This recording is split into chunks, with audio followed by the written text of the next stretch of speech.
Hey everyone, it's Brittany and Katie with the Q Team in Rochester, New York. Today we're talking about 4 red flags to look for when you're looking at a house and considering writing an offer. Yep, so number 1 is a thing that we look for very often when we're going through a showing is signs of water damage. So we may see water stains in the ceiling or, spots that show some previous water damage that, we might see signs of mold starting to grow, things like that. We want to figure out what that's coming from. Is that old, has it been repaired, and kind of get all the details related to any signs of water that we see.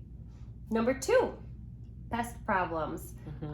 So looking for any sort of intrusion for bugs, rodents, birds. So you want to look up in the attic to see if there's any birds' nests or even like squirrels' nests sometimes are up there. Or dropping sometimes is a good sign. Beehives. In the basement, you want to make sure that there's not like an overabundance of mouse poop, or on the main levels you want to make sure that there's not a ton of like dead flies or dead bees. Yeah, you just had one of those. So we'll go there. So yeah, if we see these things, we want to make sure we know what the issue is and that how it can be remedied, and to make sure that no damage has been done. Exactly.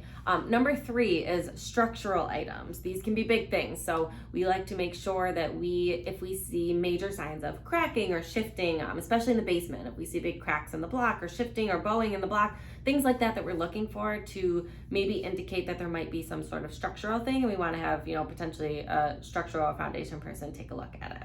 That's a really good point. Yeah.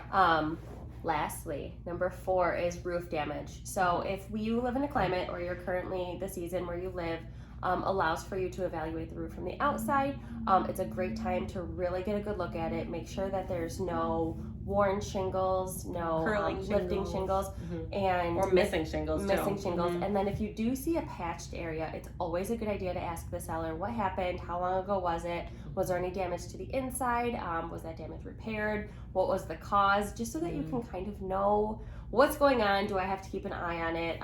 Has it been fixed? Was it just a freak accident? Right. Or is this signs of, the roof going and they only repaired a section of it, and they're going to have to do the rest later? A lot of the time you should know the approximate age of the roof, but sometimes sellers don't know. So getting a good idea of the condition visually can be super helpful moving forward. Yeah, so these things, potential red flags, things that we're looking out for in every single house that we look at with our clients, are huge to know kind of what you're getting into moving forward, or to make sure that you don't see any of these red flags or concerns that may be potentially a deal breaker for you.